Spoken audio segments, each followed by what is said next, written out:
Mel from DVA, and I'm here with Talitha Tolles. So, can you tell me a bit about your background? Yeah, so I actually work for Free the Children as an Aboriginal programming facilitator and speaker, and my background is actually Métis. So my mom's side of the family, they are Ojibwe, they're First Nations. My dad's side of the family, they are actually European and French, and so it's been really interesting for me trying to figure out what my identity is, because I didn't always know where my family came from my whole life. Yeah. So you are currently on the We Stand Together tour. So, Yeah. Can you talk a bit about the experience? Yeah, so I've been doing the tour for 3 years. The campaign has been around for about 5 years in total, which is really great.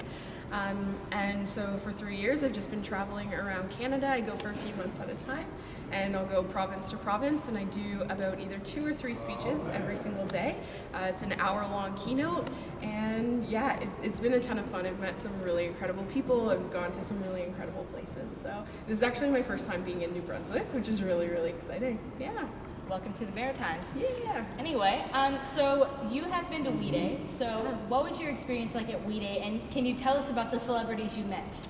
Yeah, so a big piece of We Day, working behind the scenes, is really interesting because we don't get to see a lot of the show, but we always promise ourselves while we're working that we're going to take that like one special minute for ourselves while we're working, and we're going to peek through the curtains to see what's actually happening, and get to see the real magic behind We Day.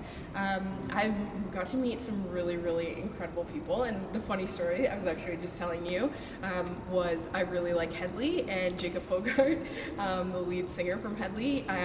I had my glasses on, and they're reading glasses, so I couldn't see him. He was down the hallway a little bit, and I yelled his name, and I started like chasing him down the hallway, and then he stopped and started chasing me back all the way back down the hallway. So had some really funny experiences, but overall I've met some really incredible people, and the magic of We Day is still alive. So you've been to Kenya and many other places. So can you tell us about the experience and what you did there? Yeah, so in a lot of the countries that we've traveled to, the 3 that I have spent the most time in are Kenya, Ecuador, and Nicaragua. All 3 places I have had groups of people, whether it is school groups or whether it's individuals who are just really passionate about coming on a trip, and we've been working on different projects. So while I was in Nicaragua, we were working on building a playground for the 2 Free the Children schools that are there, which was really awesome. While I was in Kenya, we were working on building the foundation of a school, which was really great, both an all-girls school and an all-boys school. And then while I was in Ecuador, we were working on a water project that was going to provide 280 families with clean water. Yeah. Wow, that's really good. Do you have any advice for students at George? I would say my biggest piece of advice is right now you're all still really young, and you might not necessarily know who you are as a person, but I would say my biggest piece of advice is to just continue doing those things you love, even if they're strange or they're weird.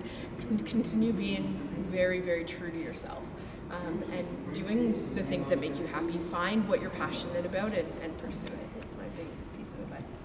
Well, thank you for letting me interview you. Of course. Okay.